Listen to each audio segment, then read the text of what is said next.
Yeah, so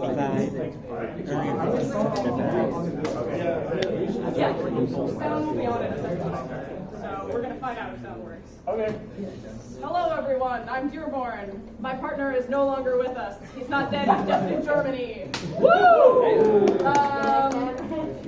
Yeah, Cameron. So our project was an FPGA dupe of Trumbone Champ, the best rhythm game known to man, or other. We have a title screen, and once I press enter, you're going to go into gameplay. Our example song is Ave Maria, because that's the one that my partner thought of. I wanted a Cruel Angel's Thesis, but he kept saying Ave Maria, so I figured, why not? Okay, sound is really quiet. That's okay. That's fine. As you can see, we can switch between player avatars in the top right. That's me, in case you weren't sure. Here's Cameron. And we can move ball.sv up and down for pitch. As you can hear, our backing track is playing. We have 3 separate wavetable synthesizers generating the backing track. And in a moment, you're going to hear our lead synthesizer, which is based on one single cycle of a trombone. We were able to do more trombone cycles, but it just didn't get much better, so we kept it with the one. And now we're going to try to play the game, which is hard.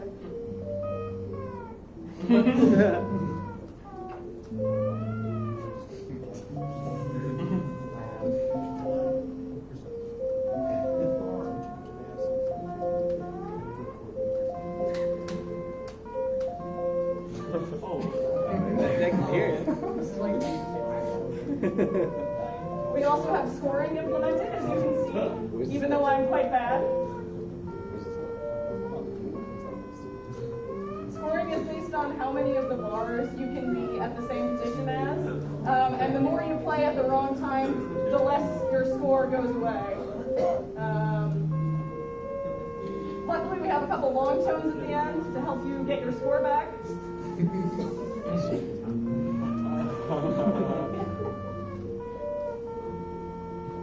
Come on! We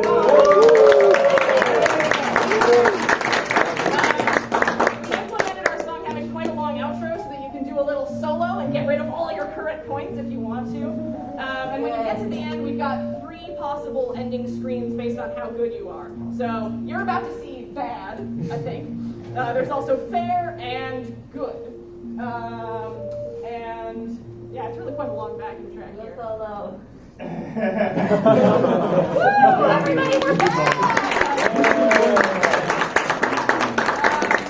You've got a couple different controls. You can control it with the up and down arrow keys. You can control it with S and D, and the spacebar controls whether you're playing or not. All my ROM files were generated through interpreting MIDI in Python, and then turning that into SV ROMs, and yeah. All right.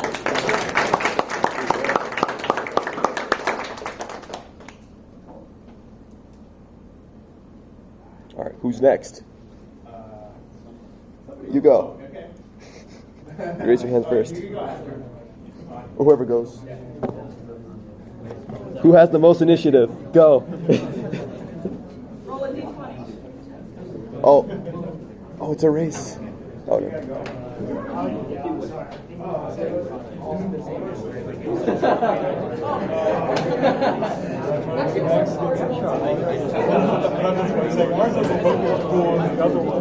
We gotta keep on moving.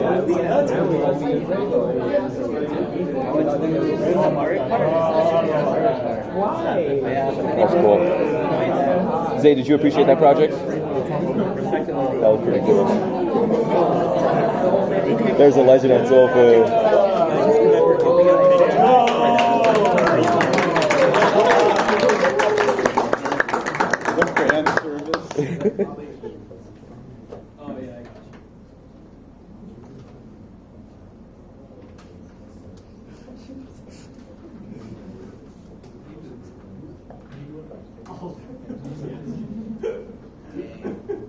Wait, I hope the generator works.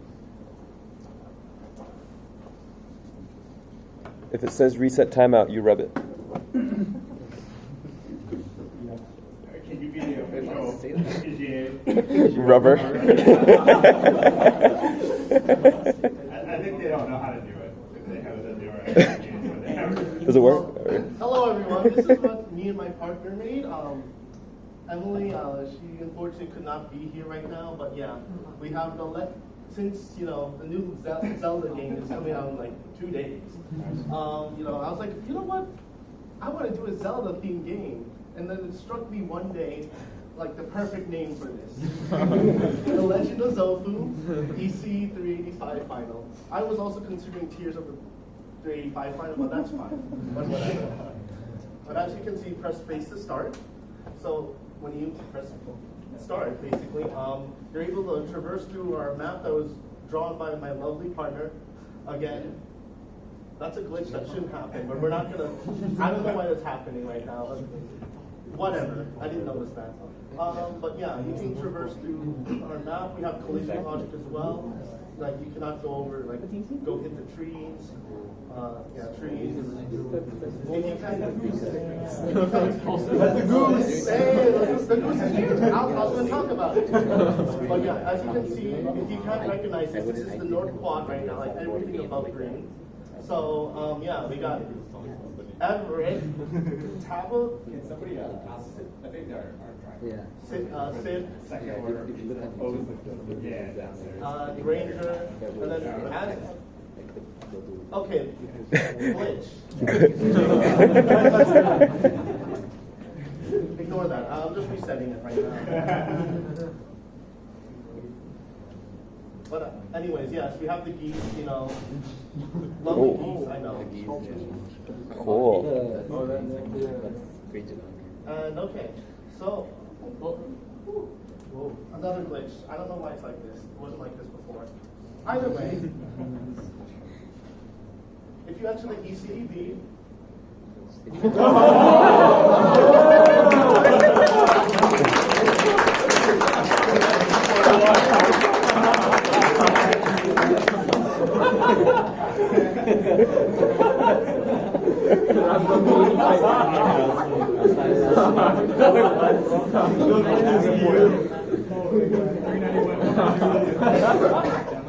all right. We're on some time constraints. We were going to draw a little, like, you know, pixelated version of Professor Zuofu. But, like, you know, it is what it is. You know who it is. Our lovely. So you see over here we have keyboard commands. You know, just some just reminders of what we had to do. You know, Science Lab 2.1. You know how great that was in the beginning. Build ISD for CLC3 lab report due and 391 FP do along with that. And also you can do nothing because you know sometimes it's like that sometimes. So yeah, like you can leave just by pressing escape, or you can go back. And like you can defeat. If you do nothing, then you just die. It takes you back to the start. And then, okay, let's say you defeat Professor Zuofu, okay? You know, this is not, we were going to implement an end screen, but we realized we were using 100% of our RAM. We tried to do it by, with the help of one of the CAs on Discord. We made like a instantiation for registers, refused to compile for like 30 minutes, and you know, said, okay, whatever, it's too late now. The end screen, I printed out over here.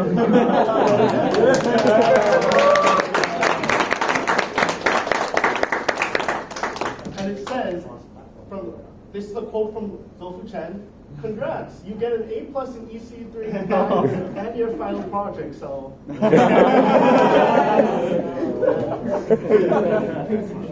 Special thanks to our TA, Dihun Jio, I'm pronouncing that wrong. Dohan, CA Nusha, CA Ian, CA Pramod, and everyone who helped us in 385. Congrats for graduating and have a great summer. From me and my partner Emily.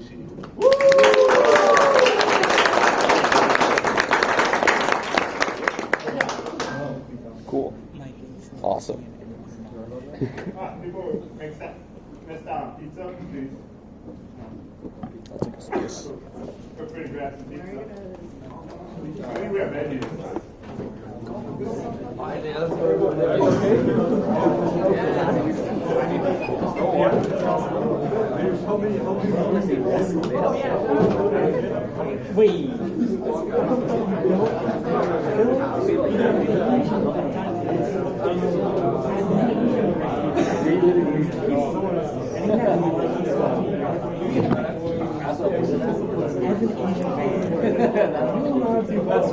How do we get the audio? It's all right.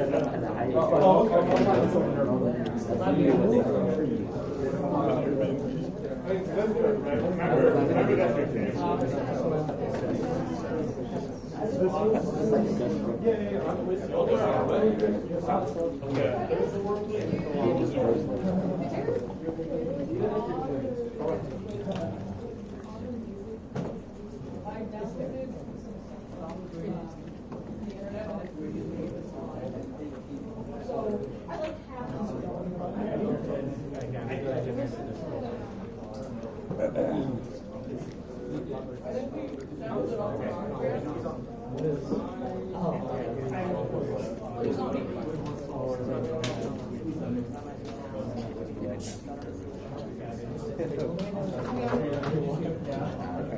Is that working? Looks like it. Okay. We'll find out if the audio works. I guess we will.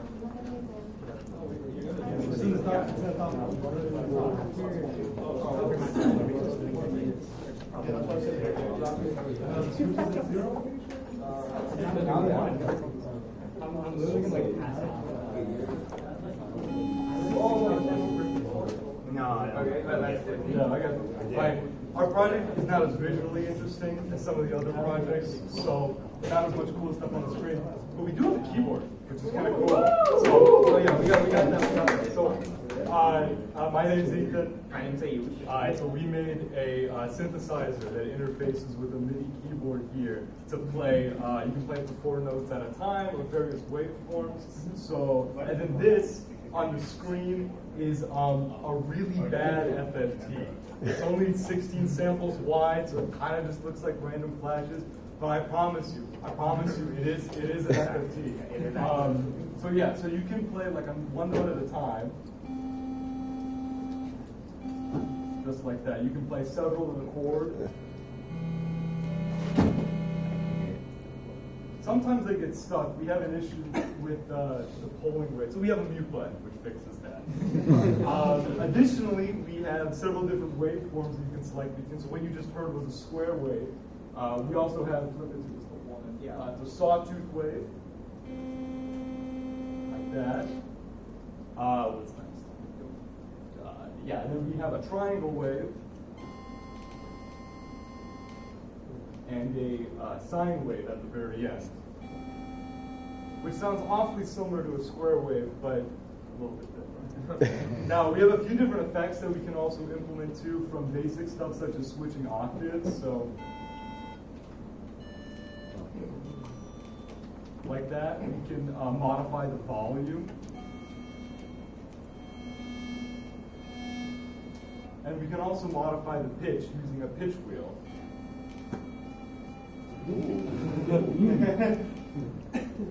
Now, additionally, we have a couple of effects regarding the envelope of the note too. So as you can hear right now, as soon as I press it, with the exception of the delay, it immediately turns on. When I let go, it immediately turns off. Now, in terms of the envelope effects, we have sustain level, which is after you have held it down for a while, what does it drop to? We have decay time, which is how fast does it actually decay to that, and a release, which is after you release it, how long is it kind of preserved. So if, for example, we were to set our sustain level to 0 and our decay time to something really quickly, drops down pretty quickly. Additionally, we can have the release time so that instead of when I let go, it immediately turns off, has a little bit more time to it. And so when you switch back to like square wave or something like that. So from that we can play some lovely tunes.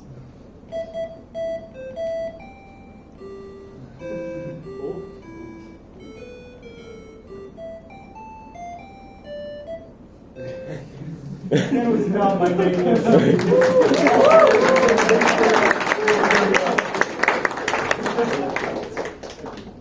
Play Freebird. Oh, we only got 25 keys, man. I only got. That's cool. Did you have to like write your own driver or something, or? Yeah, so we found some drivers for general MIDI communication, but they like didn't really work, and so we had to mess around with them a lot, and we just kind of kept messing with it until it worked, and then we had to write the rest of the code to process the messages themselves. But yeah. Cool.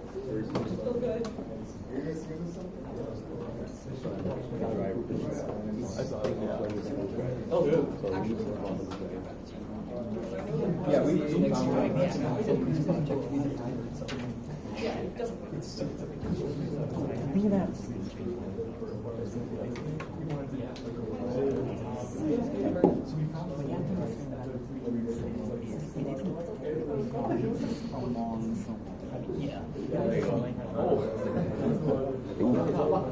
Zelda number 2. So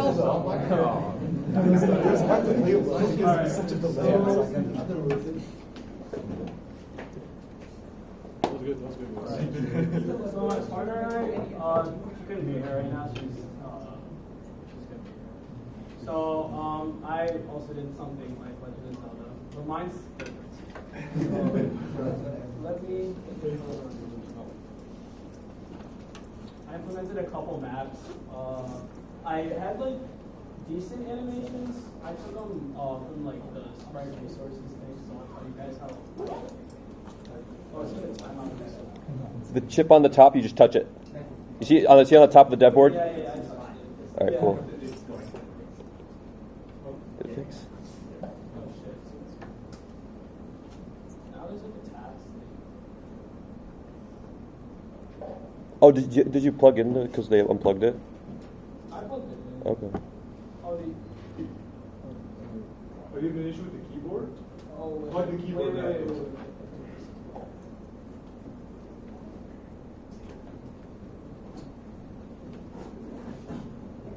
I'll just run it. Are you doing a reset timeout or? No, I'm getting a USB task state and it just goes like I'm just running it again. There was something plugged.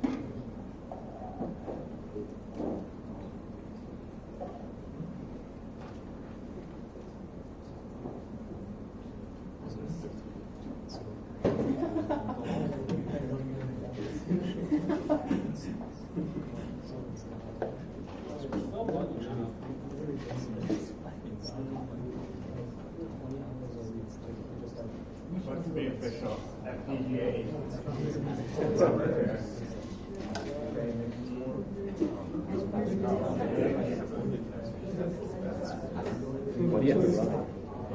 Capacitance. The original board. I mean, Zuofu designed it, but I think he just needed another capacitor of some sort to filter out. So if you rub it, you essentially make capacitance between your finger and. Yeah, also because we basically. I think he redesigned it though, so you don't need to do that anymore. But,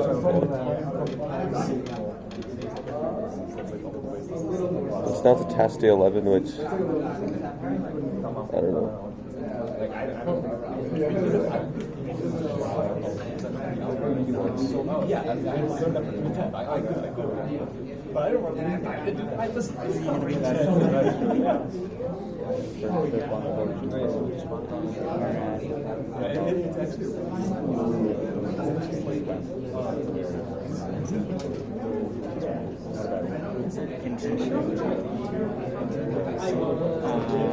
You know what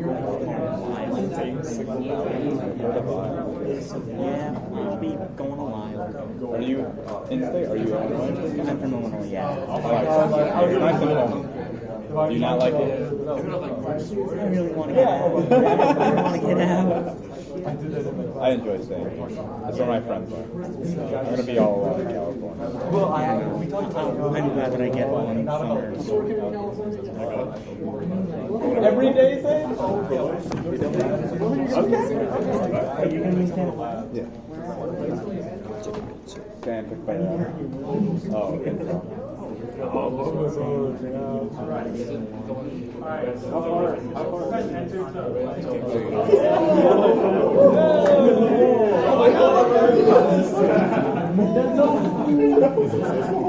okay. I animated my character. There's like 2 frames for each motion. The sword is just a little janky animation. I mean, it works how it's supposed to. It's just how I like cut out the image. But he has his like his right sword. Oh, okay. Oh. He has Same size. his left sword. Yeah. He has his up and then his down. But yeah. And then I have like collision detection like via color. I actually traced like the boundaries of pink and then I didn't draw them. So yeah, like it goes forward and then it goes down. So yeah. And then yeah, and then you kill all these enemies on the first page. I made the hitboxes on them are like crazy good, but like that's bad because like they kill me. It's very sensitive. So I mean I could. And then like I have a video of me completing the game just in case I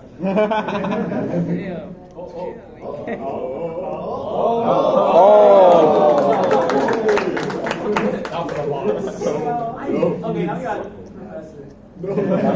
Final boss.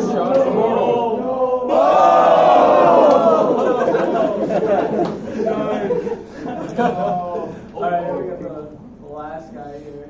Okay, also Link is like he's like really fast, so like and like the boundaries are like really precise over here, so like sometimes like he gets like clipped in. That's the only thing. I didn't fix that, but like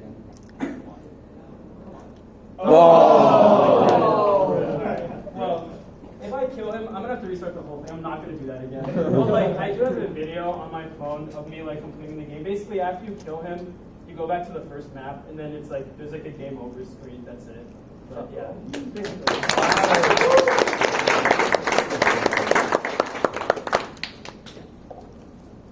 All right. There's the next person.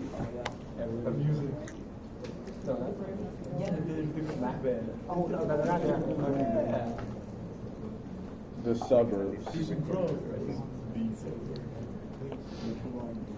I don't know. Buffalo Grove? Everyone fucking says the name for Buffalo Grove. Close enough. Palatine. I moved place to place, like Wheeling, Arlington Heights, yeah, Prospect Heights. I went to Wheeling High School. No, my girlfriend's from Wheeling. Yeah? Like she's BG? Yeah. Break up with her.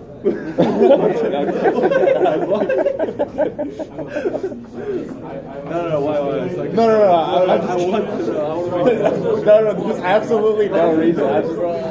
I'm from Wheeling. Yeah, I'm instigating. I don't even know anything about Buffalo Grove. Yeah, nah, unfortunately. Boring. Evans is a good. There's a Wakanda.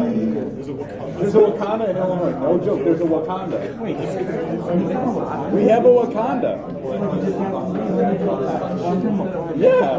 Wakanda is legit. Yeah, it's not spelled the same way. No idea. I gotta look this up.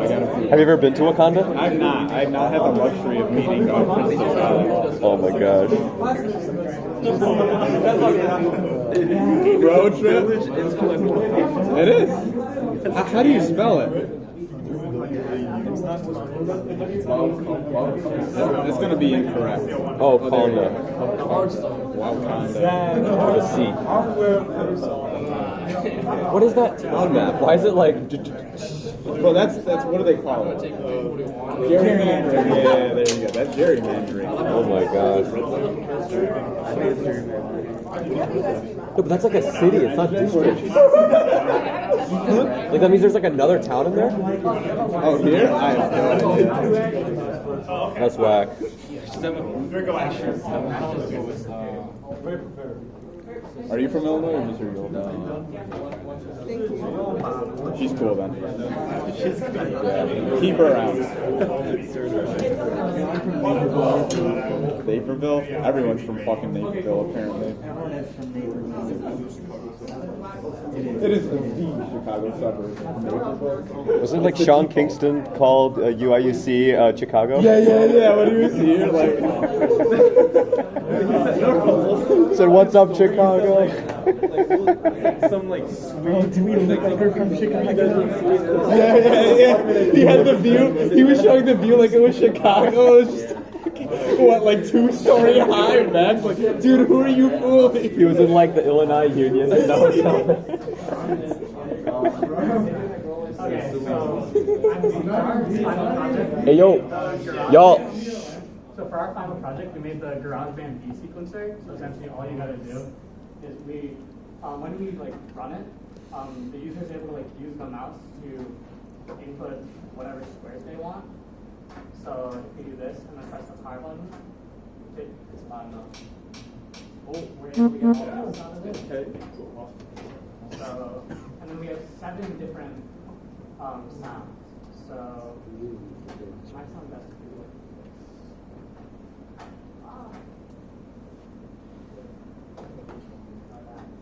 We do have a small issue where sometimes the buttons don't like us. Other than that, this sounds pretty nice. Damn. Polyrhythms. If you want to make something, you're better at this than me. So then there's like. So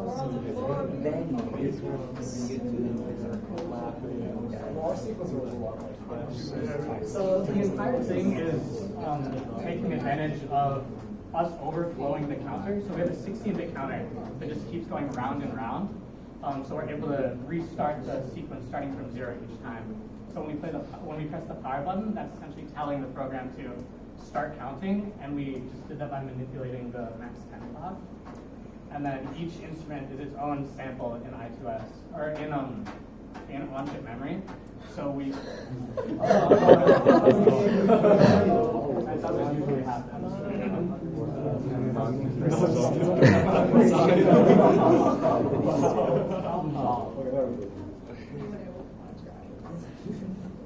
Yeah, each time we're able to replay the sample every time it reaches a certain beat.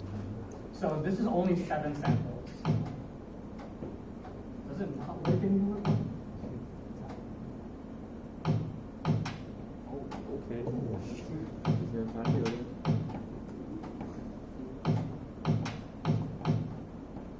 Isn't mouse sensitivity really weird? Yeah. It was not like this before. No, it just depends on the mouse. Yeah.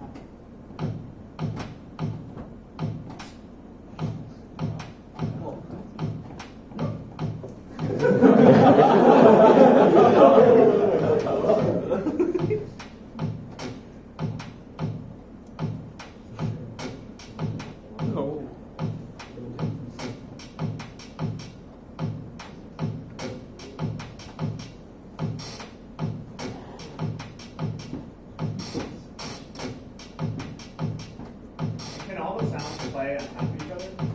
They can, but it just sounds like a giant. Like, Oh, because it overflows? yeah. So we tried fixing it, but it just doesn't work with the like limited memory we have. Because if we did that, we'd have to like individually change the volume of each sample, and then that would require like 3 or 4 other modules. But we're already at like 60% of all the memory. So, with just like doing the math, there should be over like 6 million different possible combinations you can make with this. And that's like not including the DOM. So including these two, which we just don't use because they don't sound that good. There's over 6 million. There's like 8 million possible. So you can just go for it. And you can just stop it.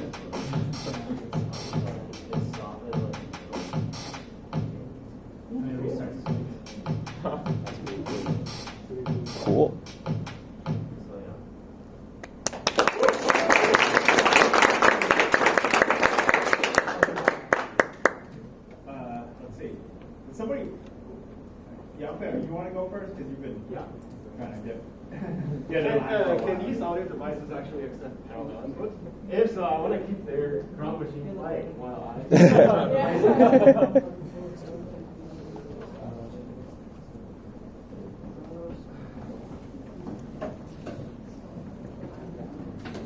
Those beats were hard. New Polyphia track? Polyphia track. Just need Tim Henson playing over. Dude, bring your guitar over. That's it. Oh, absolutely. Anything can benefit from your vocal aid. Cancer research, they need to invest in Zayd's vocal cords. Just have them come over to the hospital and sing. Cured immediately. So I'm a doctor. I'm a singer. You do everything. Your doctor, your singer, your Egypt. The last thing.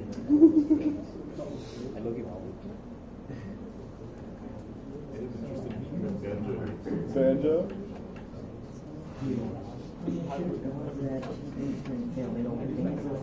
Got my banjo for 1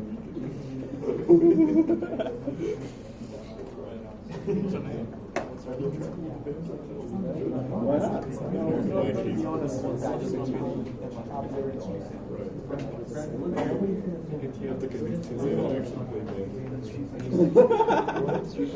That's the security clearance. If you're good enough to travel with a banjo.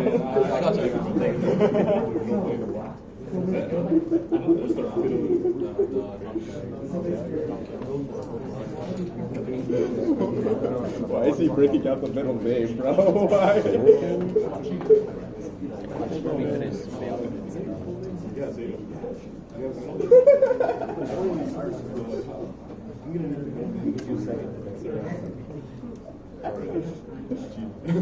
No fly list. I'm sorry. There we go.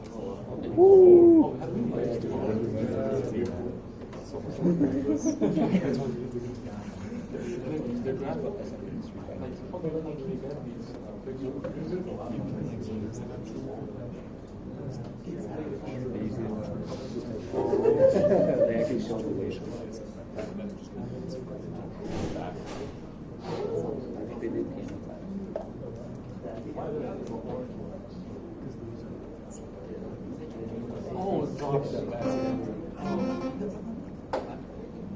All right. Hi everyone. I am Yunfeng, and this is I am my partner Pranav, who actually left the town a couple of days ago. We built a couple of things into this final project. We have a hardware level audio synthesizer. We managed some display to display a copy of this MIDI keyboard where that piano screw is, and we displayed the available wavetable images on the left, and there's also a customized customized score sheet where if I press start, it would scroll. What's that? I just press these. Okay. And yeah, we managed to configure this MIDI keyboard such that it properly communicates with the rest of the project. But it only accepts 2 octaves because, yeah, like a huge scheme, the size of the keyboard is kind of limited. Oh, by the way, thank you for helping us.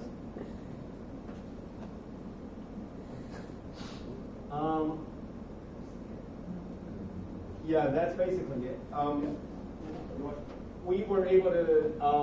We also wrote our own helper tool that allows to interpret incoming MIDI files and map them to this customized data structure of the score sheet. So technically, you can pick anything you just wrote inside DAWs and take the MIDI output and run through that script and map it here. Okay, does it move? When I press start. Yeah. Okay. Ooh. This is what my partner put down. I think it's the lead voice of Shape of You. I don't know why he liked this sign quite much. Does it play automatically, or do you have to play it? Yeah, you have to play it. Okay. I was gonna do some steps further, like making quality of life improvements, such as making the keys turn to another color when being pressed down. But unfortunately, I got sick last Wednesday, so kind of really sick. Yeah. So I had to hop that problem. Right. Let me try to play this. I'm kind of bad at playing instruments.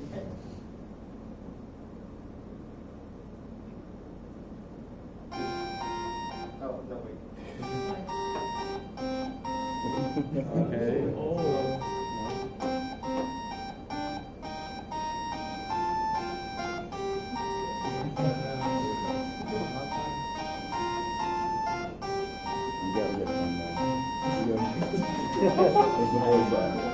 Africa was summer in something brand new.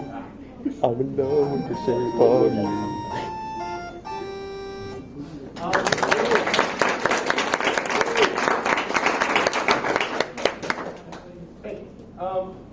I actually wish that I could invite those who made audio projects, and we have a cooperative performance. A jam session. Ooh. Where have we seen that before? All right.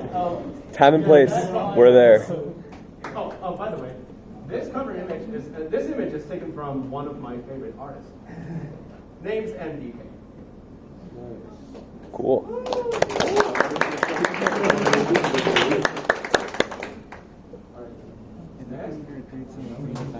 Who's taking the initiative?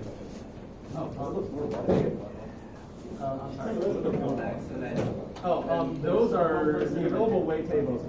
You're 3 away.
Whoa.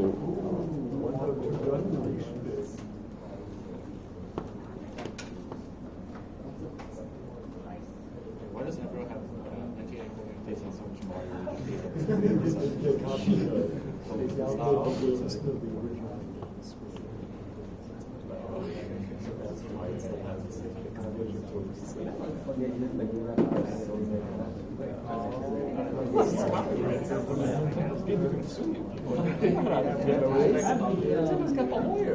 I use the actual CD keyboard. I heard some guy, ECE385, making a game.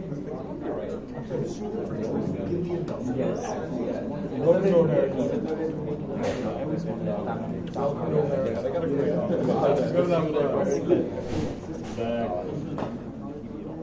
That's the real way to make one. When you click the index button, Yeah, exactly. and then if a little tiny little sensor inside where it's at, points at if it sees something. Oh.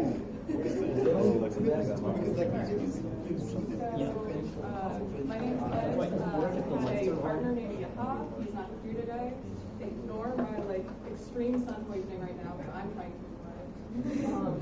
But we made Duck Hunt, which is like an old arcade style game at NES. Our big goal with it was to get motion control working. Because the way that the game works originally, we have like this thing you plug in, it's a little gun, and so you shoot at the screen. And as you shoot at the screen, it reads you'll see my play, but once you shoot, the whole screen goes black except for a small white section where you're shooting, and the gun will read that from the screen, and we'll be able to tell whether you hit the straight spot or not. But we didn't get motion control working. We want to come back to it in our own time, just because like that was the big goal of it.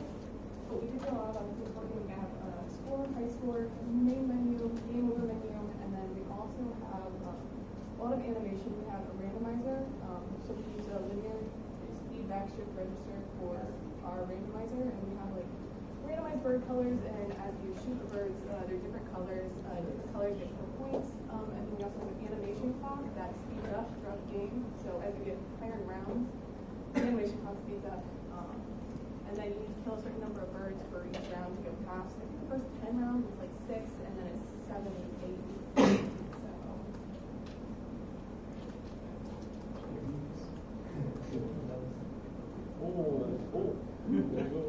A little bit of what I hold his mouth, so how well.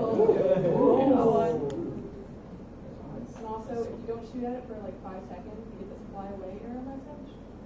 And then you laugh at it. Really bad about yourself. You guys have the shot counter on the bottom left. So for each duck, you only get 3 shots. If you miss all 3, that's also a loss.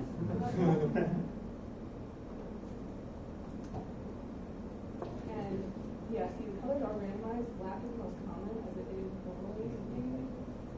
So I think in this round, the black birds are worth 500, and the red are 1,500, and the blue are 1,000. So 6 million.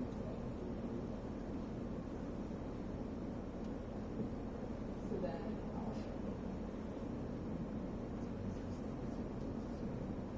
Red will increment, and you get the dog ring plus the chicken again. This blue one, this blue bar down here, shows how many ducks you can kill. So for this, it goes up to the 6th circle, which means you have to kill 6 ducks.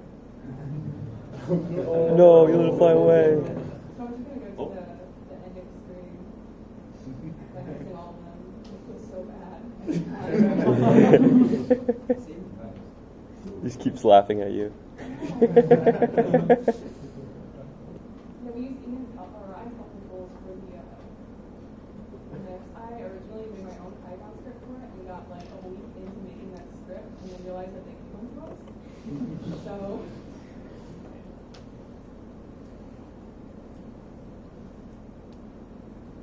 the bird also bounces. So that's the game over message, and then we see our top score.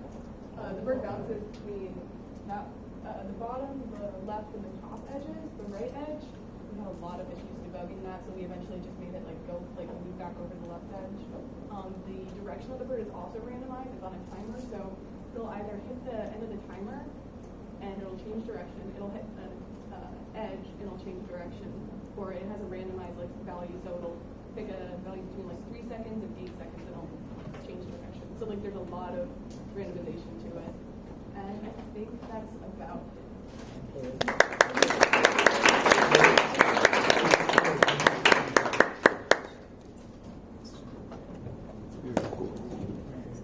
You want to go next? Let's go.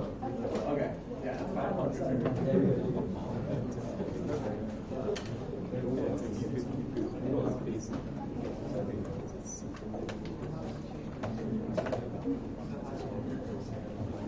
I'm gonna write my 391 cheat sheet.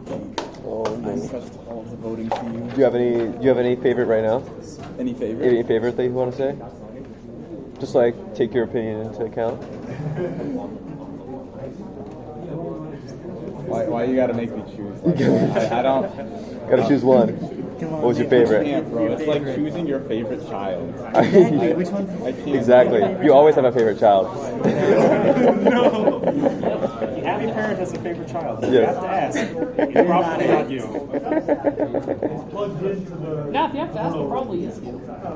All the audio. All right, which one was your favorite? Yeah, we've had this disagreement for a long time. No, you're right. Reference. I don't care about yours. Pick one. I personally don't care. Yeah, what's your favorite? I won't say Until until next Nick says, oh snap. Nick, do you want to find out what Zane's favorite is? You're gonna have to say it first. Oh, he's leaving. Oh, he doesn't want to say. can't say it. After we get through, you can find out. See, I can't influence the votes.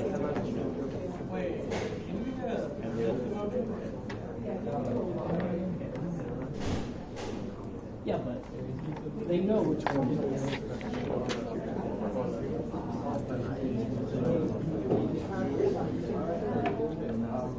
Some people have them.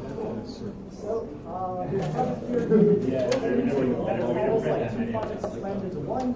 That's also kind of why I have two FPGAs here, because more better. So you'll see that these kind of come together to deliver a more complete experience. And honestly, I'd like to let this speak for itself. So let's roll.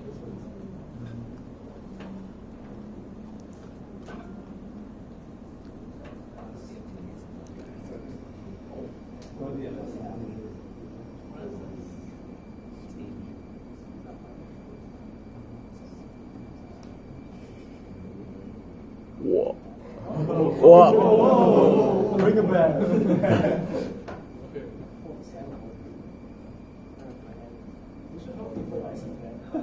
Oh yeah, that's okay. You can unplug the audio jack. Yeah, here we go. Oh. I was going to say the thing.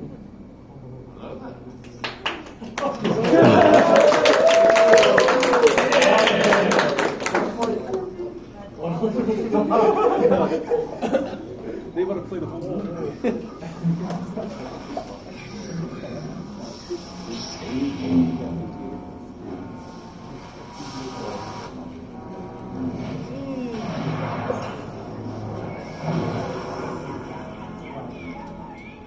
Okay, it's pushing a little bit more than it should, but the general idea here is that these boards basically had two toggleable modes, one of which it would play back video and the second one would play back audio, which is kind of why I have two boards working parallel here. It looks like they kind of diverge in terms of timestamps, which is unfortunate, but the general idea here is that anything that I can make fit inside the SD card in uncompressed video format, it should be able to play back.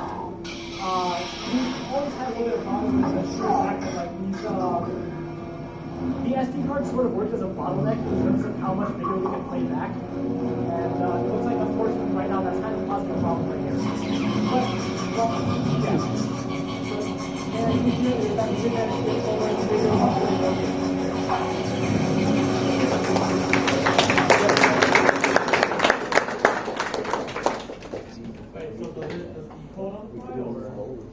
Well, this is uncompressed, so it's not really doing that much decoding. The main idea, though, is like it was sort of meant to be a little bit more complex than that. We have this thing called chroma subsampling, in which like the color is stored as a brightness value and then two color values that are smashed together to create RGB values on playback. And yeah, we did have to like we implemented that and we proved that with this, but like the whole original intention of decoding like an actual encoded compressed video didn't really play out. So do you burst from the SD card into on-chip memory? This goes into SD-RAM. Into SD-RAM, and then you directly play from SD-RAM?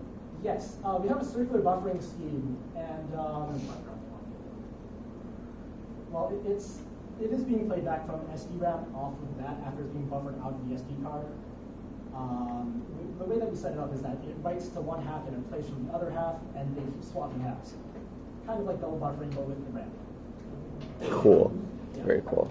Ideally, it would have been a little bit more seamless than that, but under adverse conditions, sometimes it just like trips over itself, which is why you saw it looping back.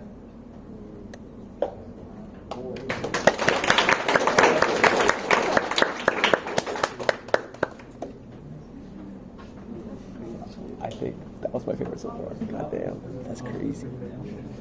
Very rarely see SD card access. Yeah. That's pretty crazy.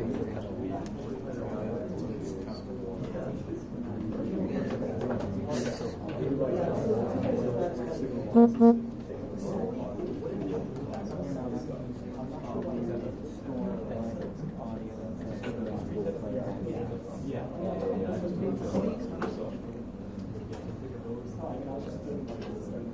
5:30.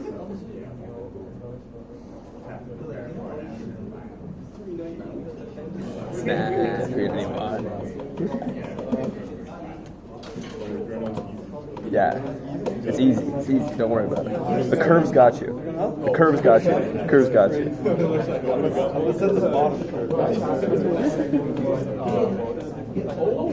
Ooh, another Street Fighter.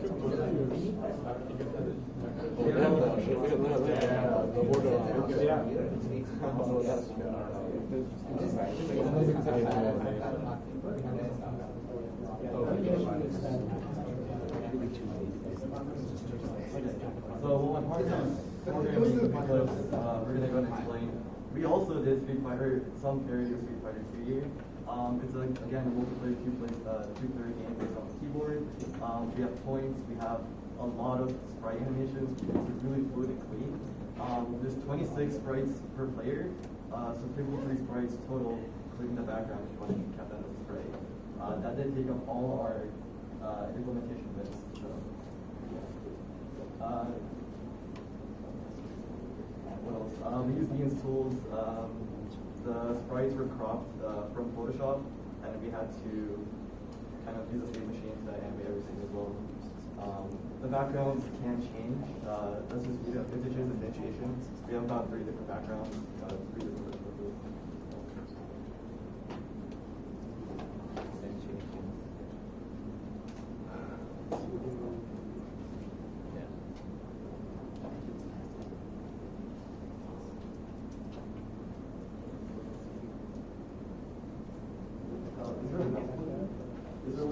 Yeah, I think the mouse is okay.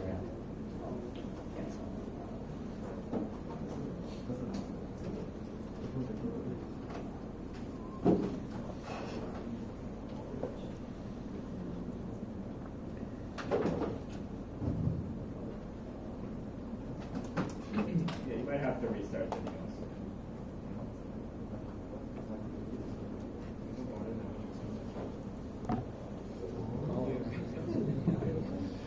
Are you guys demoing your projects? Yeah, all done. That's why it's so Cool. We have double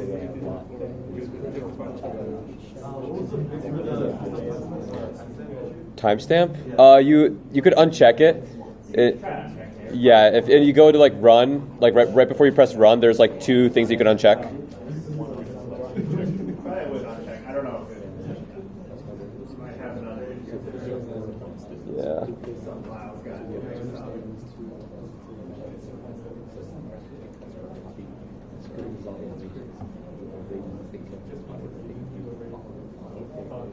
Oh, he's moving. Yeah, so we have it's a little bit laggy actually. That's okay. The screen is a little laggy. Yeah, before movement, you can crouch animation. There's only punching right now. We also have scoring, so you have up to 10 points. It's more about, I guess, 10 punches first. You can dodge punches too. There's also jumping. If you punch somebody, you get knocked back. The hitbox is really, really good, so they bounce off each other. If you punch at the same time, it will cancel. Yeah, it will cancel. Ooh. We also did want Professor to play against someone, so you have to come on now. Oh, snap.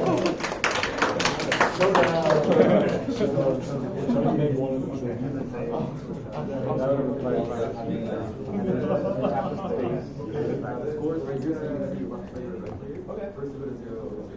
Okay. Also, you can crouch the dodge punch. Oh, they're going. Wait, can you kick? It was currently 7 to 10 in favor of Zay. Oh, 6 to 9 in favor of Zay. Professor got to punch him. Zay seems to be winning right now, 7 to 5. Oh, we can't let him do it. Professor's on the losing streak here.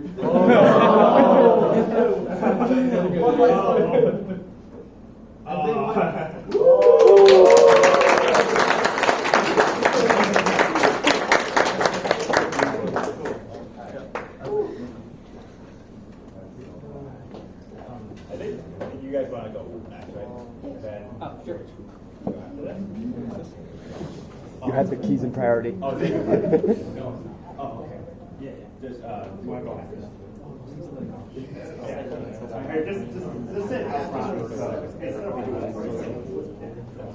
We have to put like a list of all the projects so that we know what's before and again.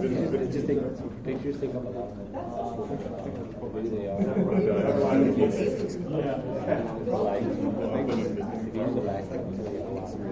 Yeah, that was my favorite. Like anyone playing video, yeah. And like they said that they didn't encode it, but then they did it like chroma subsampling or something. I mean, I don't know what that is. But it ain't just putting in the raw pixel value, so that's pretty cool. A what? They used an Octree. Octree? That's from my semester. Oh. Okay, Octree. I have the That's cool.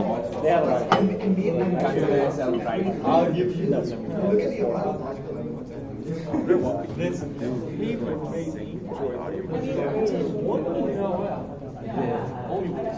If you like send a timestamp between the FPGAs, but the problem is that like if one suddenly desyncs, yeah, I mean it's tough. It's tough. Yeah. It's on the SD card. They're essentially putting in a memory hierarchy. This got me. But you can do random access reaction. I don't know. It is still. I mean, because I think it's still like it's like a disk. You have like blocks and chunks, so like you can, but you have to like. I mean, yeah, everything just has to be in sync with each other. Because you probably have that block somewhere. It's not like one is ahead of the other. Just one lags behind usually. So you have to like stall one until it gets. Yeah. But you have to keep it in mind like the latency. Yeah. I don't know. That's really cool though. Hello there. You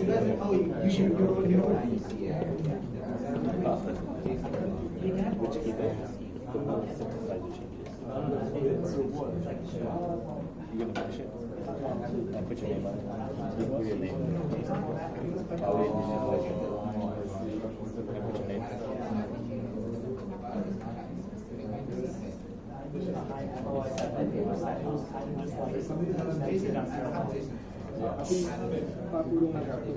Just put it that way. He doesn't think of it off. He doesn't read it. Just for your first. Just do one.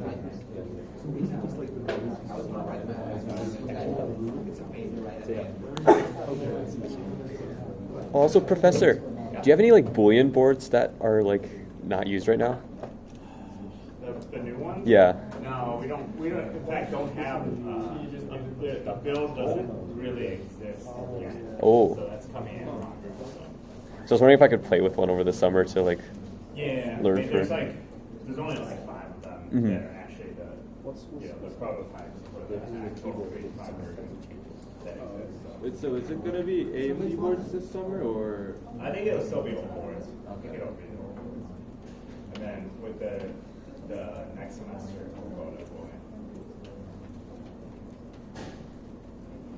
Hello everyone. So for my project, I did a little camera. So it connects to this camera through SCCP protocol, which is similar to I2C. And I wrote my own SCCP driver to control this camera. And for this, it will display on this SPI display, which uses the Intel SPI IP.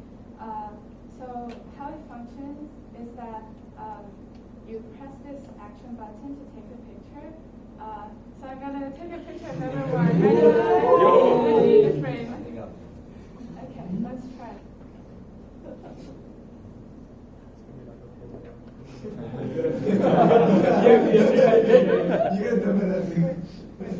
I think some wires. Oh no! But let me take another one. Sorry.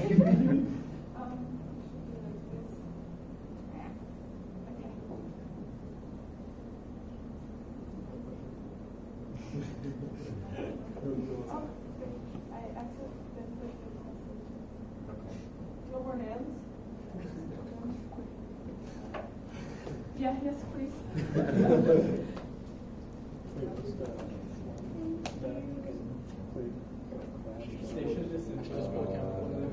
It's crazy. I know.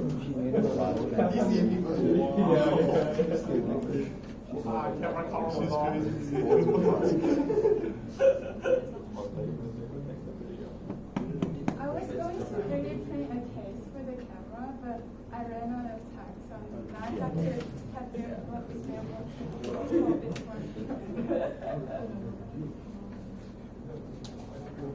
Okay, yeah. Finish.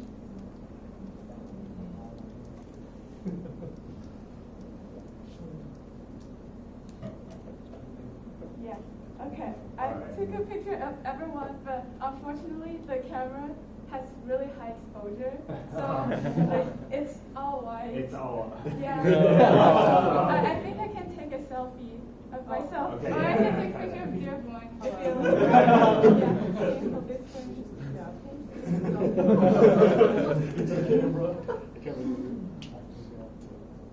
Yeah. Okay, so we can see their one's face slowly showing up on the display.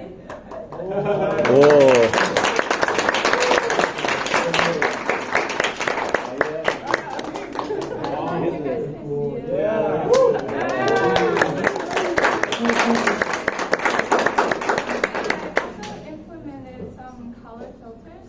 So there's RGB filters. So let's see if we want to see a green filter. So we can just flick the switch to 1-0, which is green filter. Yeah, 2 is green filter. So we can take another picture. It's gonna be a green version of the phone. Yeah.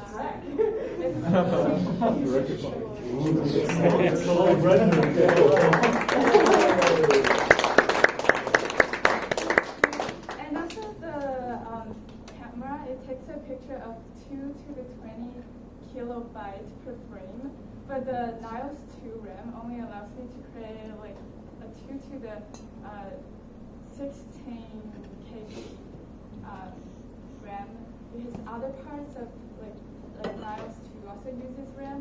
So there's like a lot of downsampling involved in this project, and also the camera. FPGA uses a 50 megahertz clock, but the camera takes in a 25 megahertz clock and outputs a pixel clock, which signals every byte of data coming out from the camera. So there's like a lot of syncing going through. Yeah.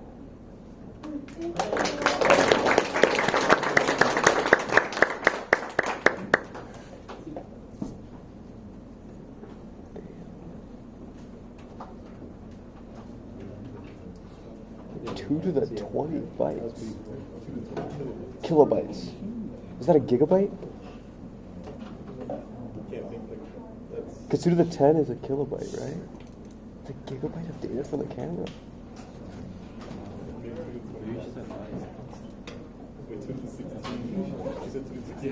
2 to 16 kilobytes, that's 64 megabytes, which makes sense. The SD RAM is 64.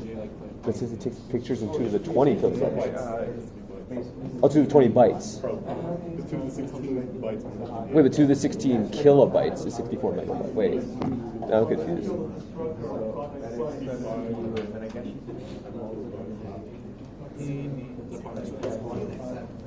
I mean, it makes sense. It's a raw photo. Because if it's also streaming it, it could be pixel by pixel. Because if it's 2 to the 1 megabyte. Okay. Wait, 2 to 20 is yeah. So it could be 1 megabyte. Okay. That's a lot.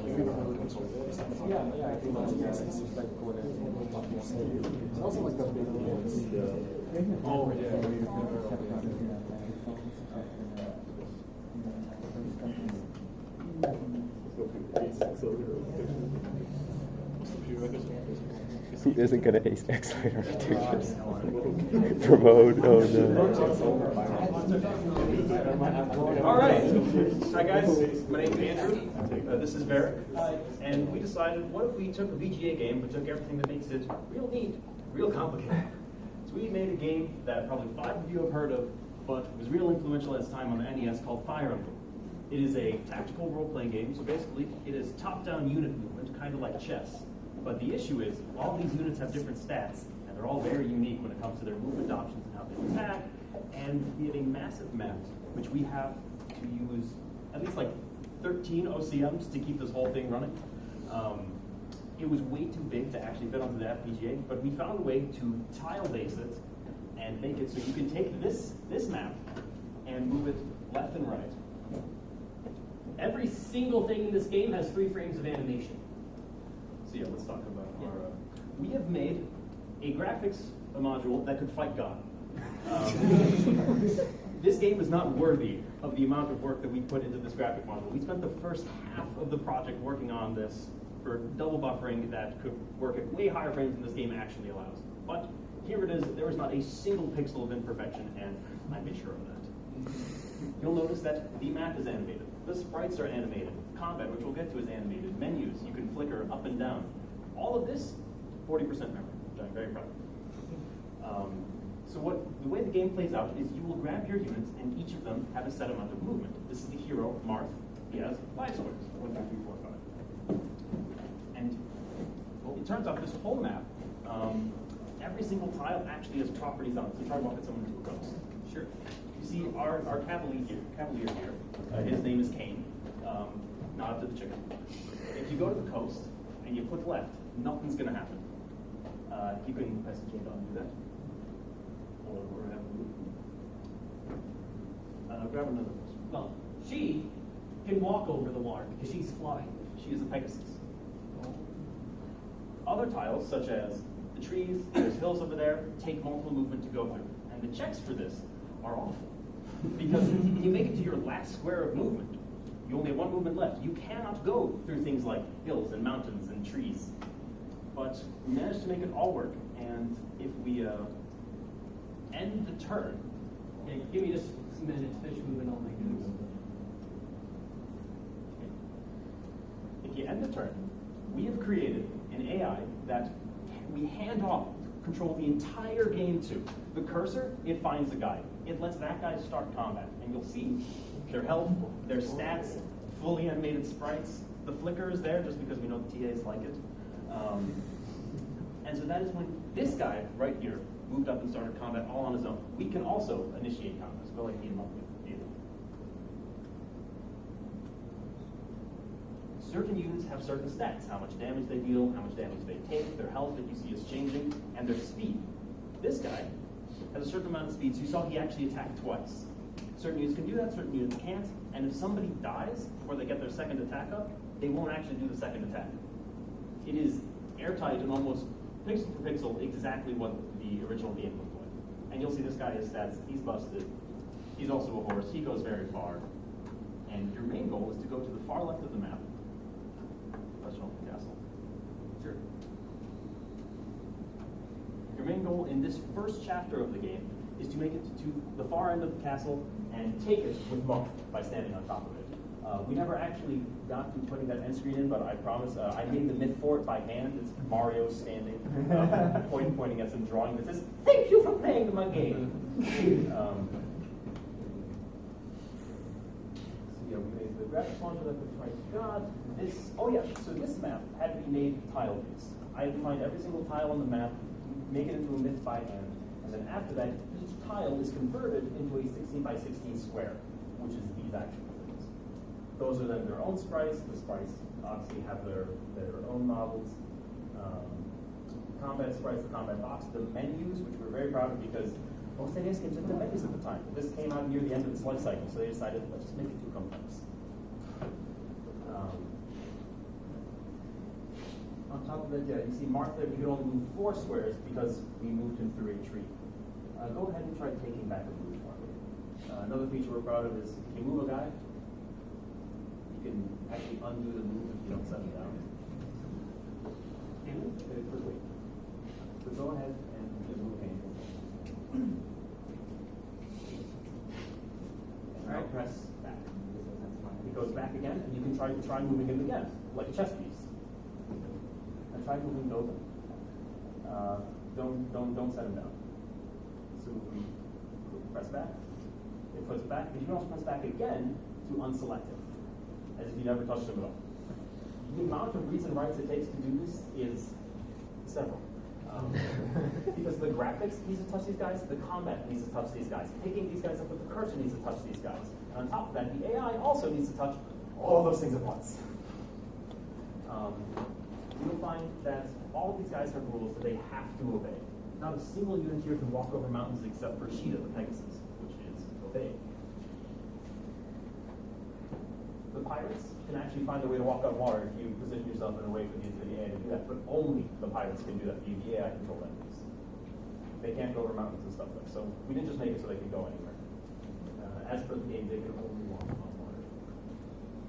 And because we had to spend so much time making a graphics module that this did not deserve, we didn't get to making things that I really wanted to do. Like there was going to be smooth animations, cutscenes, interacting with the villages, getting items, swapping items for combat, money.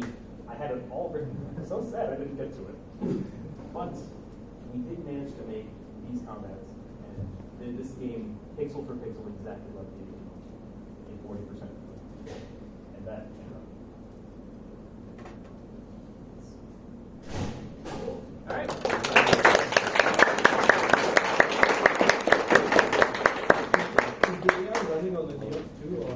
Oh yeah, sorry. The AI Can you is text John? single piece of Can you let him know that I'm entirely. here? The AI is all in barrel.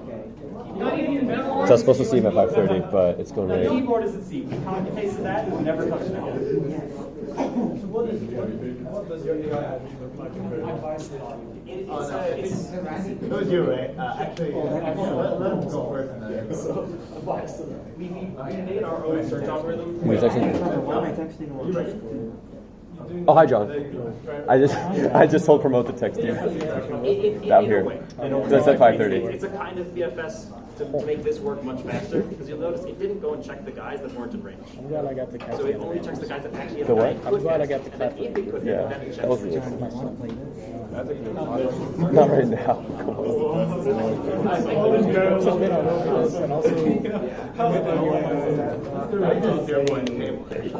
Very cool. Do you not trust my lips? The keyboard is mine, the mouse is mine, but the audio is. Oh, okay. Who's the USB cable? Oh, my USB cable. Oh, okay. All right. Just keep remembering.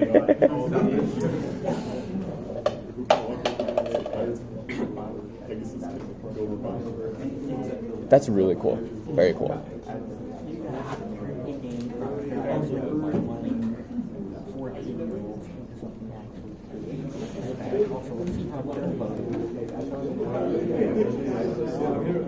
Ballots? I think Promote has an extra ballot. Oh, ballot. Yeah. Promote has an extra one if you want I one. think. It's just whoever wants to fill it. Yeah. I mean, I don't want to turn it 20. I have my top 3 right now, but we'll see what the next ones are.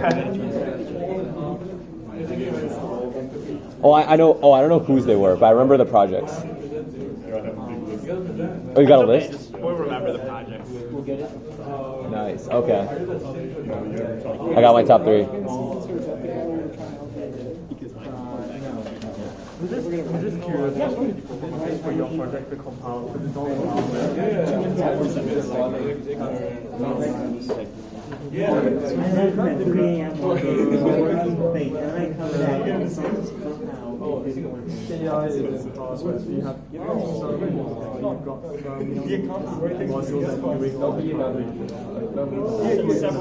All right. And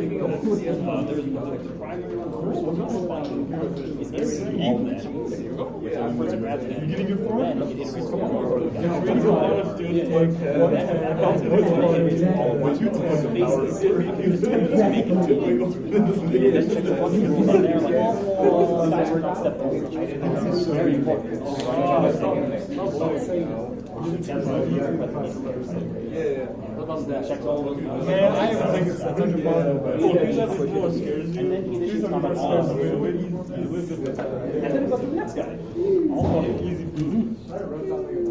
Are you guys planning to release it in a repo?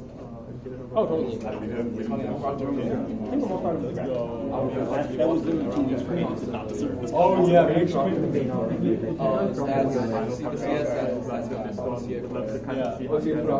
Yeah.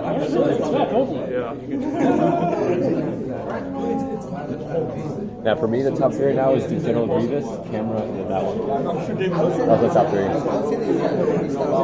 Yeah, Star Wars number 1, I said. Yeah, General Grievous, yeah.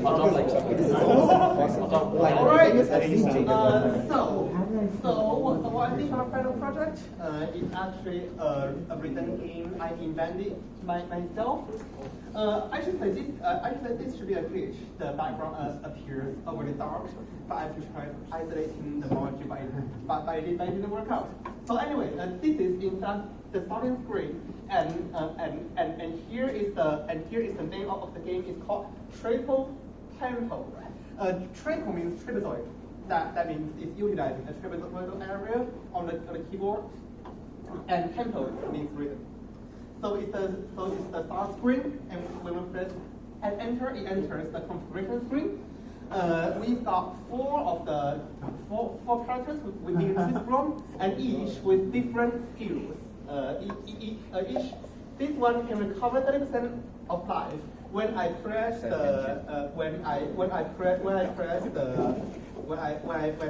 face.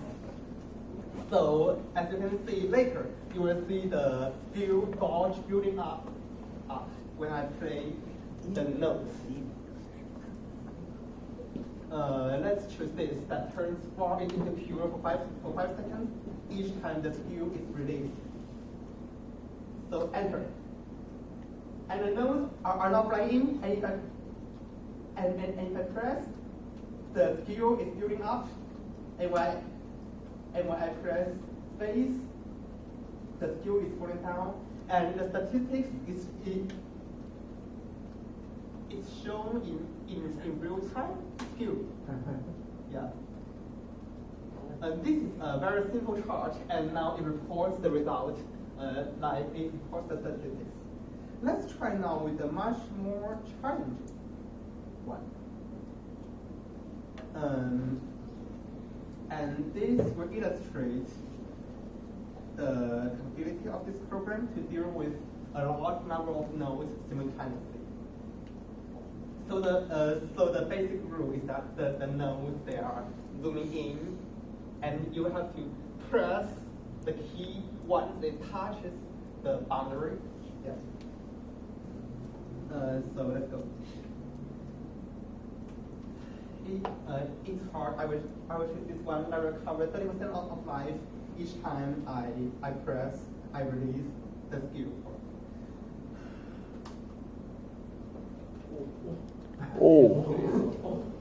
Oh my god.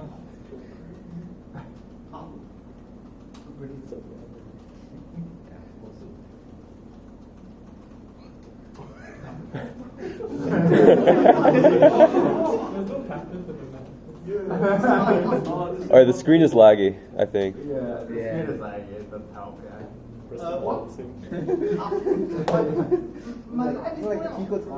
Oh, you used the ability. God.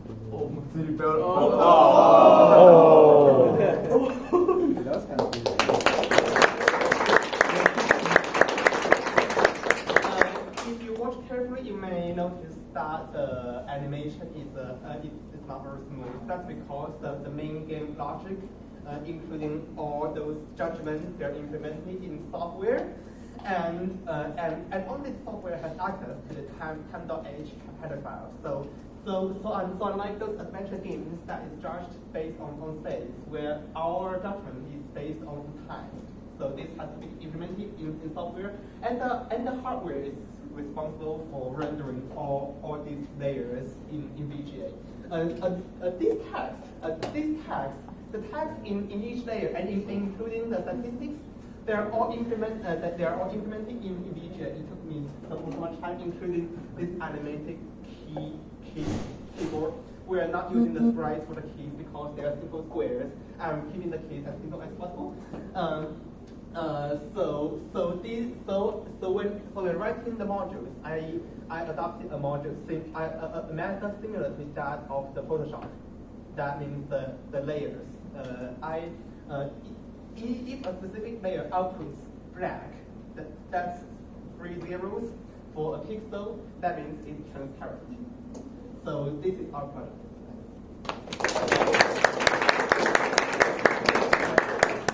Cool. What were you saying? It's called a Boolean board. If you look it up, the Boolean, like the entire development board is called the Boolean board. Yeah, if you look it up, you'll see. I think it's like a Spartan 7 or something. I forget. Okay. In all directions.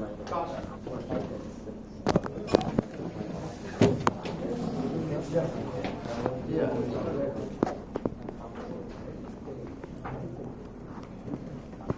Oh yeah, I think that's your board. That is my mouse. Yes.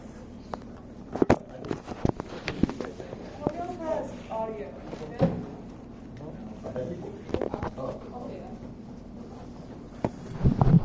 Actually, do you want to go next then? Yeah. Yeah. We'll go after.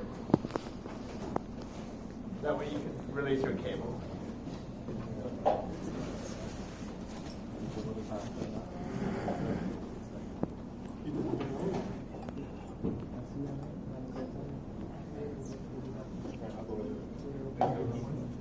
Yeah, no, we'll go on. You're just setting. Yeah, you're just setting. Right. Oh, yeah. Thanks for telling me, by the way. This is amazing. Yeah. Yeah, it's it.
With I don't know why I switched to that.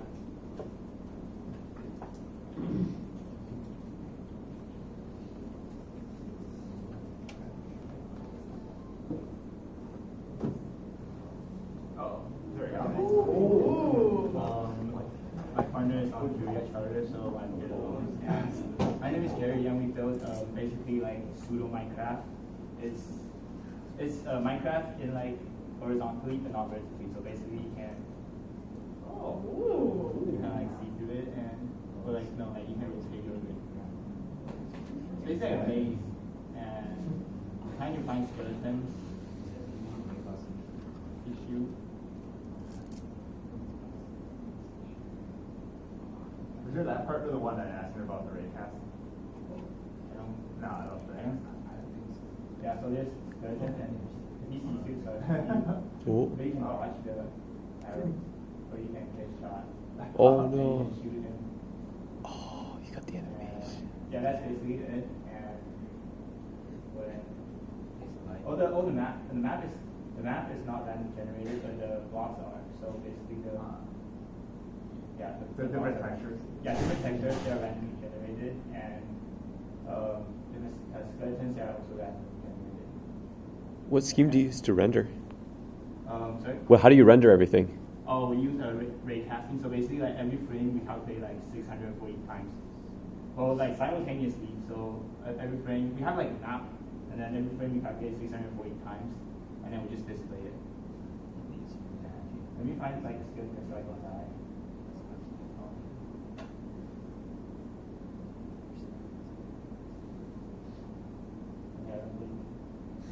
Okay,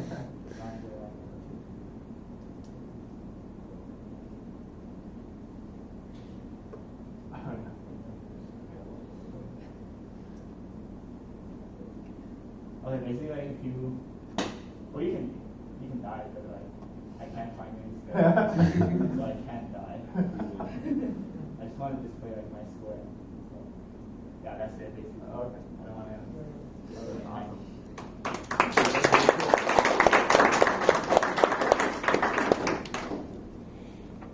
Cool.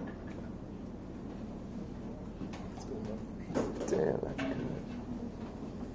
Oh, these choices are getting hard. Right. Holy shit. I gave up on trying to rank them. Yeah, you gotta find the top 3. Oh man. Then who? Kevin's, I think, was like super laggy. I'm recording it from right now, so maybe he'll see it. What's up? Is someone still waiting? Yeah, that was a good frame rate. I mean, they did rate casting, not tracing, but that's so crazy. People who Yeah. know, Wait, did they do it in still have hardware? yet to That's what, did you do it in hardware or in C code? Like the ray casting. Hard, cool. Do you guys demo? That makes sense. That's cool. Oh, yours, yeah, yours is the one, right? The thing. It's a Boolean board, but it's like a separate version. So yeah, it's a custom board. Yeah. No. Not right now, please. You should, wait, whatever that instrument's called, it should be called the Promodium.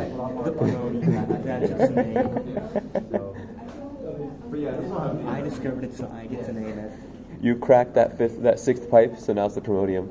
The pipe became cracked. Well, and you reinvented it. I reinvented it. I will. You could probably put like tape on it, and you'd be able to play it. No? That's what I'm thinking. You have the Nintendo, right? Or blue. Ooh, another NES. Who's that sound? Is that sound? Damn. I'm excited about this. Each one just keeps one-upping the last one. I think it's an NES. Oh no.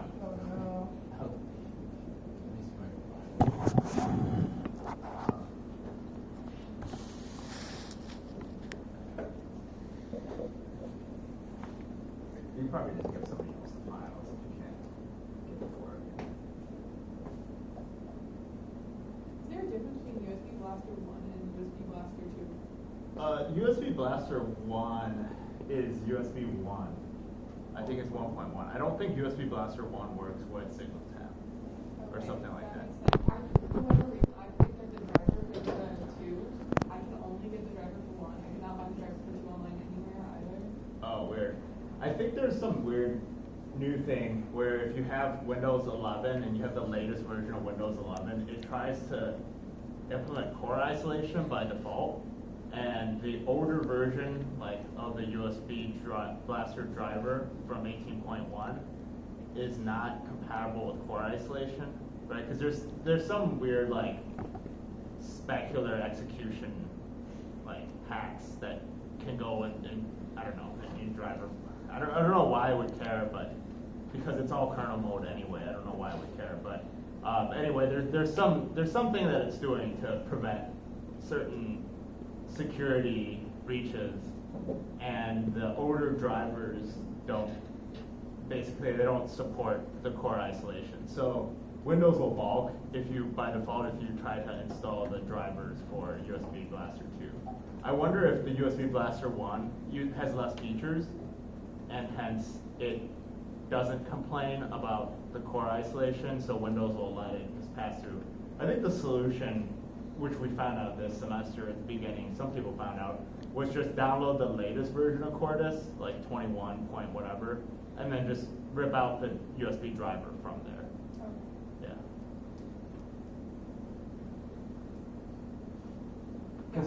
I didn't know it was a thing about running like Windows on a Mac, that it just like replicated that. I think it's a Windows 11 thing.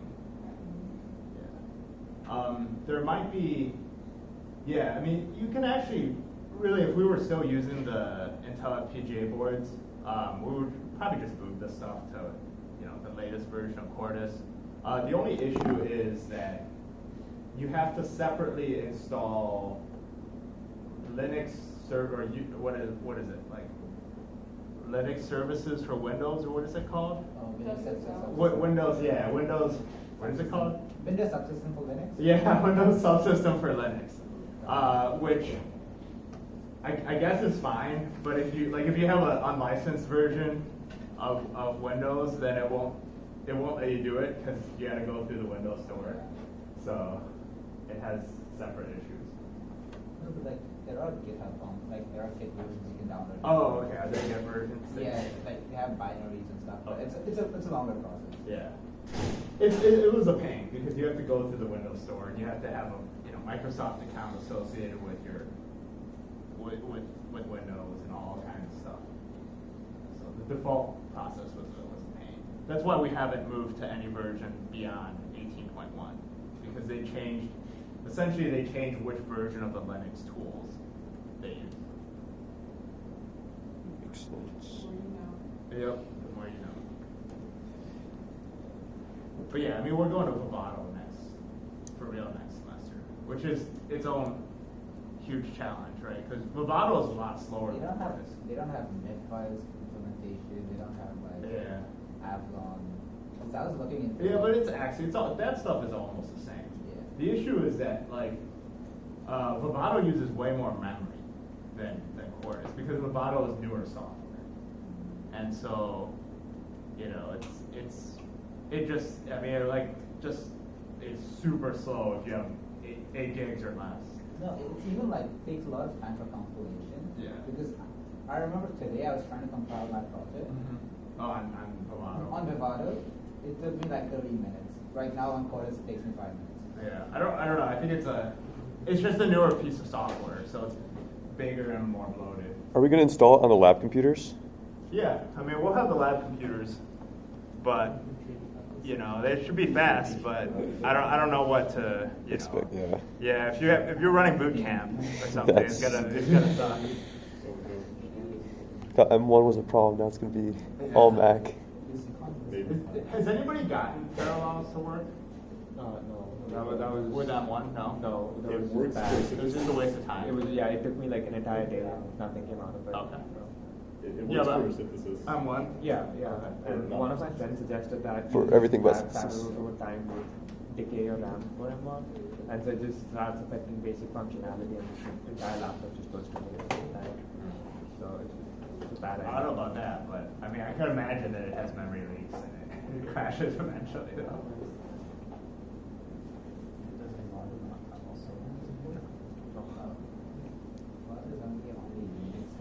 Yeah, it's not even really Linux, right? It's official Unix.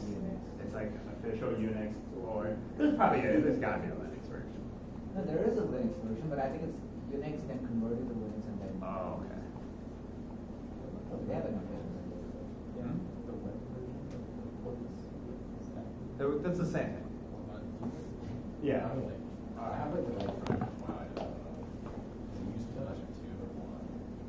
Yeah, here. We'll do this. But you could I think there's you could double click something and it installs it for you. It's actually, if you go here. Do you remember what category it's under? Is there programming tables or something? I think it's drivers. Oh, is it JPEG tables? Yeah, it is. Okay, JPEG tables. There's another way you could do it.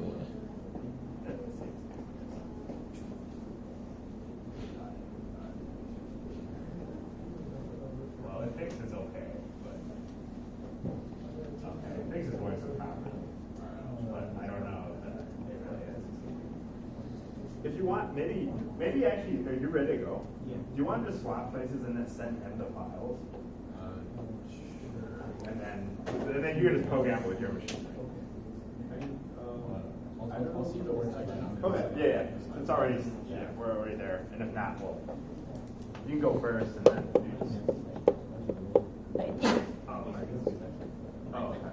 Oh, you can't. Okay. So we're boot camp still. Okay. I could try to get the driver on his, because there's something you just double click and it just installs the driver. in under like the under the Cordis folders? Yeah, it's weird. So like, okay, this isn't my computer, it's my friend's. So Oh. I'm like just like a temporary account on it, so I can go Oh, in his account okay, to no, like it's actually okay, affect yeah. it. It's, I see, It's good. Well, we use my partner's. I have like a MacBook, so Okay. it should matter.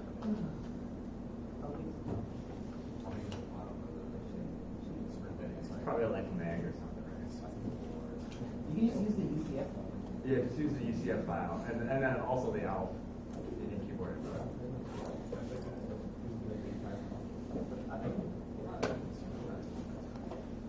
I think it's gonna work with that. Okay. You got it?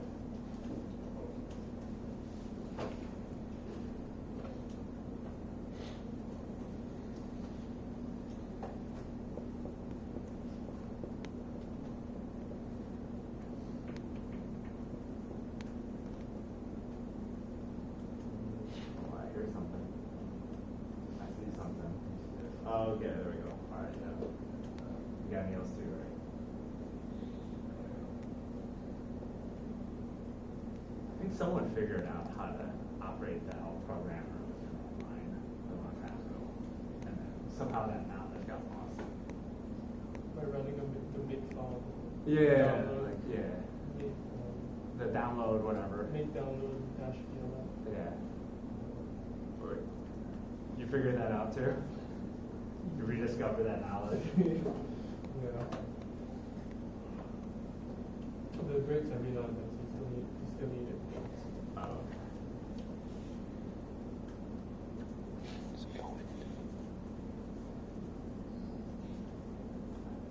Okay, so yeah, so I'm Henry. My partner's not here. He's in Ohio right now at home, but we did an NES emulator. So basically, we have Mario loaded up on it now, but you can like change the game. So we did Donkey Kong, Mario, Kung Fu, a couple others. This is just a demo. Hey, scrolling works. Yeah, scrolling. We got scrolling to work. That was kind of hard. What happened to the title game? Oh, so yeah, our version. So what we did is we took like a NES, just we found that on the web. Uh-huh. Then we used a Python script to like convert it to a header file, and then we used the NIO CPU to like basically take the data from the NAS file and then put it into Oh, like, so you have a parser. So basically, this is correct. We just have a weird version of Mario, but if we found a better one, then maybe the time script would work. Okay. Okay. So anyway, that was What was enter. that? And now when we're 1-1, and then I can go right, I can jump, just like that.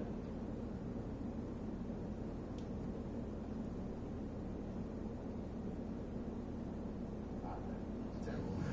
Alright.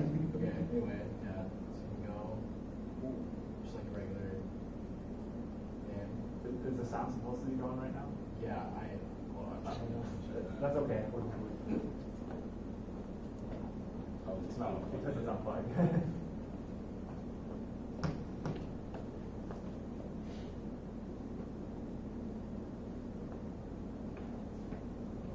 It's the other one.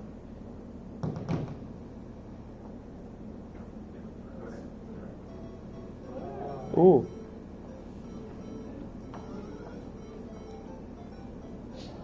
Damn. Yeah, basically that's it. Alright, so then you can try a different game. Let's do MIDI Kung Fu. And all you have to do is just go into Oh, you have a menu in Neos too or something? no, we don't roll it yet. So we have a menu in like Oh, NES too. We just use like a different header file for the different games. So I'll run Kung Fu right now.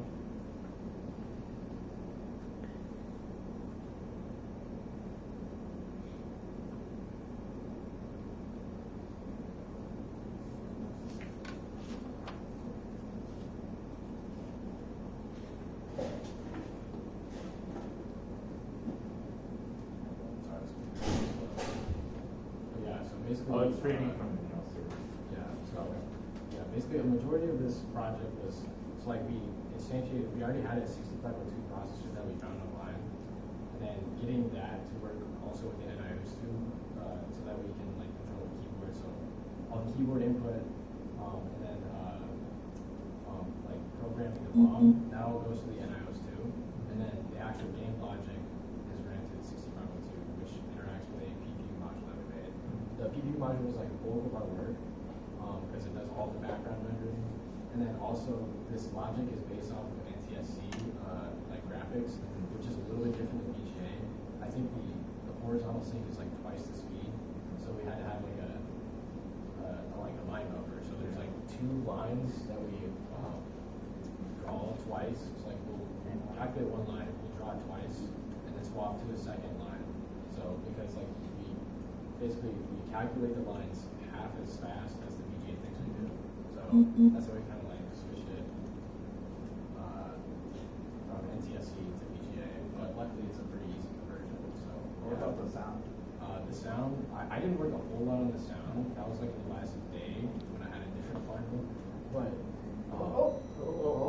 no, that's because I reprogrammed it. So every time you reprogram it, the ROM like gets new data, so it'll mix up it. So this is blue.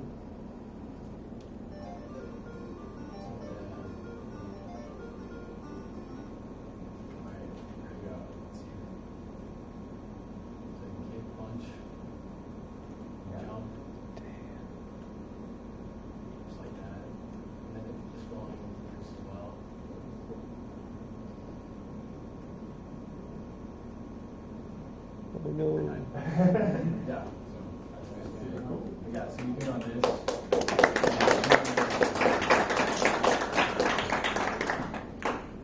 Is it all just like the launch games? So like, is it all just like launch games? So like the I think it's Mapper Zero. That's what it's called. Like the. Yeah, so we didn't implement any like games with like more advanced mappers. We didn't have time really. Like Tetris and like other cool games like the other Super Mario Bros. We can't really run those yet because we don't have any mappers. It's just straight. Yeah, it's just like off the raw. Like a lot of the newer games you won't be able to run. Mm-hmm.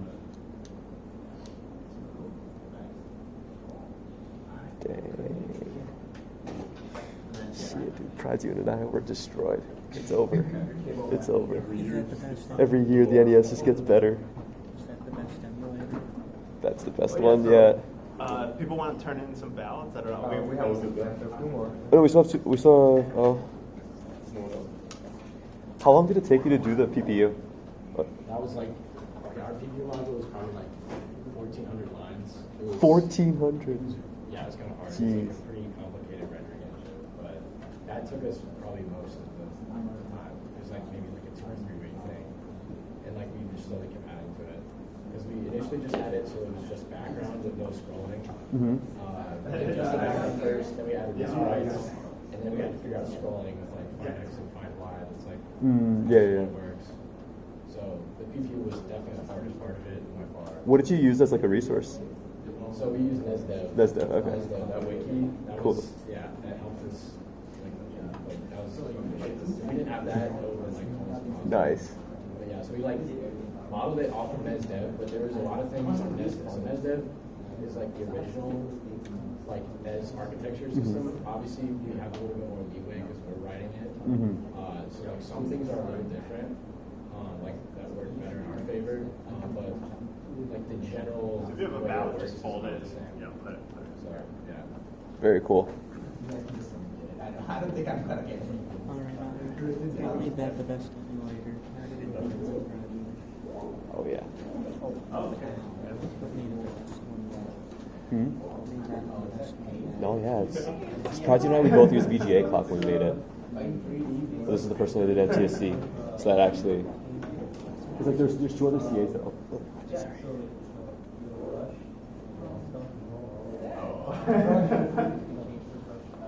That's cool. There's scroll wheel. Yeah, clicking on the. Oh, okay. There's a palette. But the good thing is that I use Velvet color, so I can actually find things to the color. Oh, nice. Whoa. Oh yeah, so the base.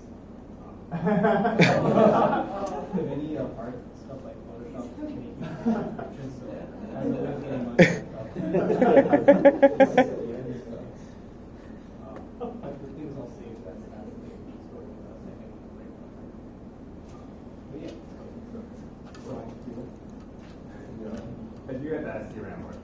So it's 640 by 400 12 foot color, all stored on the SD RAM. Awesome. Very cool.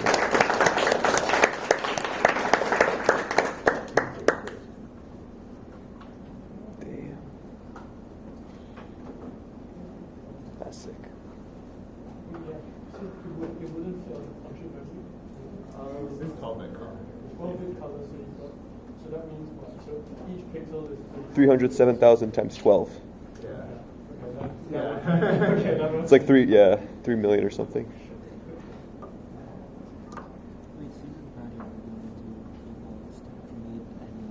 Hmm? On staff, yes. But not in general, no. Are you still available to grade finals? Me? Yeah. Tomorrow? Yeah, probably tomorrow. Just do it, knock it out after. I'll put it. You're playing already, Dave. Raise the difficulty. Are you around tomorrow to grade finals? Oh, not really. Are you traveling? Yeah, I'd leave by 10. Oh, okay. All right. All right. Zaid can grade finals. Let me see who's available. I mean, it's not that long.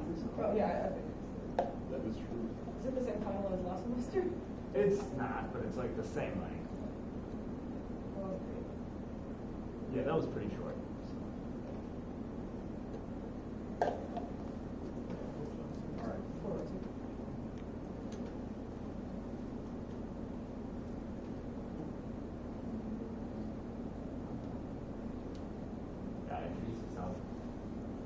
So I'm Arnav. This is the most easiest, actually not the easiest, one of the easiest games anybody could have done. The reason I had to do this game was because my lab partner left me halfway through. And that was also because I was doing a project that was almost impossible. I spent like 8 hours with Gally one entire day. Professor Cheng and Ian for like quite some few hours. The only conclusion we came was like it was almost impossible in 4 weeks. I am still going to do it. I'm still going to build my PDP-11 processor, but I'm just going to do it over a longer period of time over summer. And so this is literally, the only thing complicated about this is the state machine, which is actually just, it has 64 states. Essentially, nothing complicated beyond that.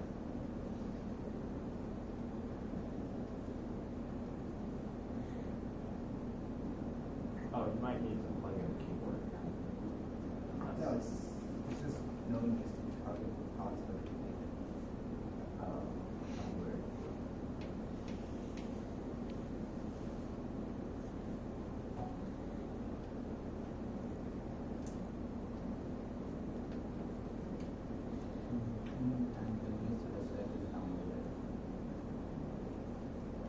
This one's done?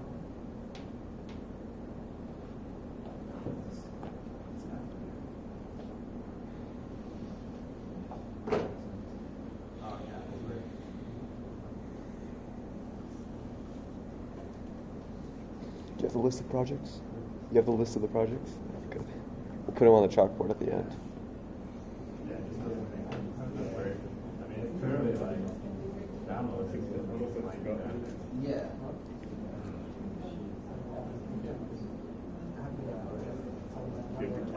I mean, Dude, it's hard. Bro, I thought I had a top 3 like all set, and then suddenly it's just like crazy. It just kept coming in. And I'm video biased, you know. You're audio biased, you got your own top 5. There's 4, right?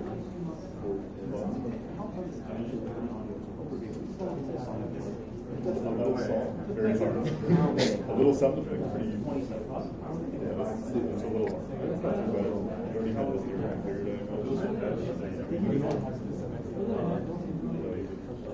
Yeah, because things that 20 seconds of audio at 44 kilohertz, 8-bit samples, you quickly find that, on chip you could store maybe 3 seconds. Using like 100%. Just straight up on chip. You could maybe store 3 seconds. Yeah. What? 6 seconds. 6 seconds on chip. Total 4 Well, the last couple hours that I worked on it, I was making 1 at 6. So I was a bit more focused.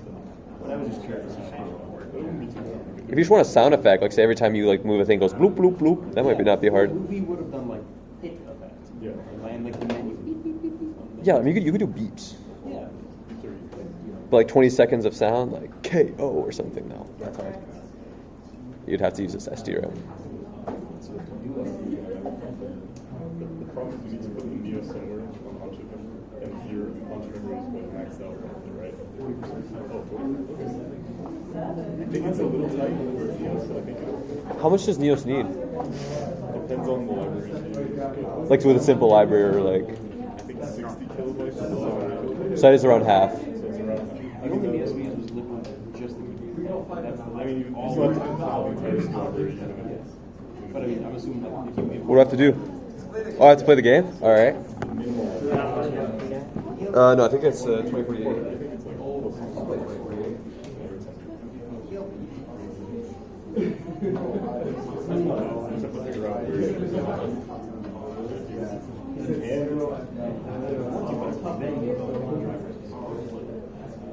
So the sound drivers are done. Simple enough hardware.